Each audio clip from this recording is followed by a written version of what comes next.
other family enzymes. Today we are going to see about case study on diabetic foot ulcer. Before entering into the case study, let me explain what is diabetic foot ulcer.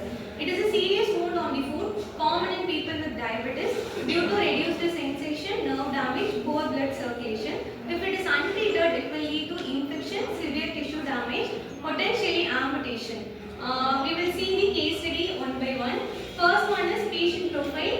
Patient name is R. Kumar, 58 years old male. Occupation is shopkeeper. Chief complaint will explain by Hashim. The chief complaints are non-healing ulcer on the right foot for 3 weeks. The chief complaint is non-healing ulcer.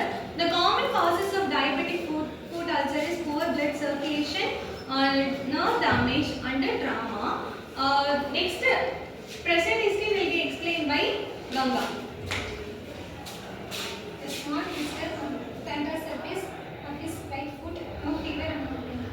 Patient came with a small blister and also he has no fever. Next is past history will be explained by Yogambika. Type 2 diabetes mellitus for 5 years, poor glycemic control, hypertension for 6 years. Patient is a known case of diabetes mellitus and also hypertension, and the patient was on irregular treatment. So it is also a cause for diabetic foot ulcer. Next is drug history. Oral hypoglycemic agent, irregular use, hypotensive drugs. Patient is on oral hypoglycemic drugs on irregular use and also hypertensive drugs. Patient is not controlling his hypertension and also diabetes mellitus. So due to diabetes mellitus, the diabetes foot ulcer occurs. Next is personal history will be explained by Samriti. History of smoking for 20 years.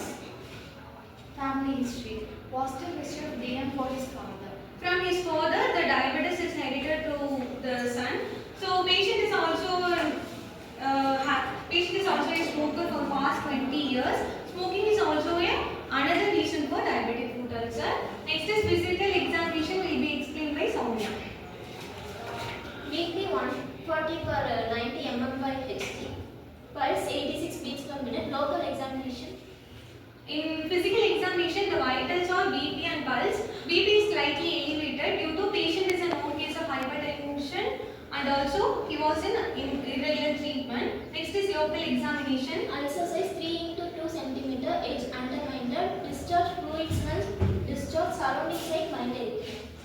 Patient has ulcer sized 3 into 2 cm in his foot. The common causes for the diabetic foot ulcer is ulcer, sore or blister, redness, swelling, pus discharge or bleeding from the sore site, and also if it is untreated it will lead to tissue damage, necrosis, blackness around the wound site. So patient is having most common symptoms: discharge, which is foul smell, and also surrounding site mild erythema, redness also present around the ulcer. So next is investigation will be explained by Jacob. FPS 190 mg per deciliter, PPS 280 mg per deciliter, HbA1c 9.2%.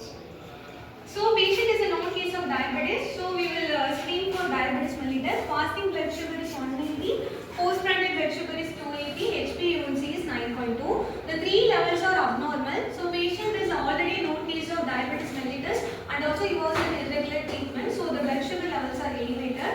For the management, we have to control the blood sugar. Next is diagnosis will be explained by Abhinaya. Patient is diagnosed with diabetic foot ulcer, neuropathy type. The most common three major causes of diabetic foot ulcer. First one is nerve damage. It is also called as neuropathy. The second cause is poor blood circulation. The third cause is trauma. So for this particular patient is a diabetic foot ulcer patient with the neuropathic type. So this ulcer occurs from the nerve damage in his foot. Next is management. Management will be explained by Mayurashri. Insulin therapy, antibiotics and analysis. First we have to go for medical management. If it is not effective, then we will go for surgical management. In medical management, first we have to control the abnormal blood sugar levels. For this management, we will go for insulin therapy. Next is antibiotics to heal the ulcer. Antibiotics according to culture and sensitivity. We have to take the sample from the wound site, send to the lab. the lab will send the report of culture and sensitivity. According to that report, we will select the antibiotic for proper management. Next is analgesics for pain management. Next is wound care.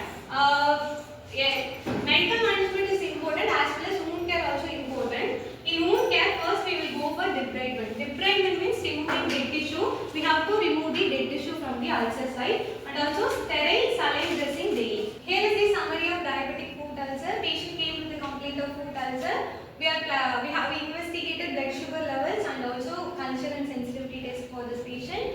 So we have decided to do the medical management as well as wound care. For medical management, we are advising insulin therapy, analgesics and also antibiotics according to culture and sensitivity.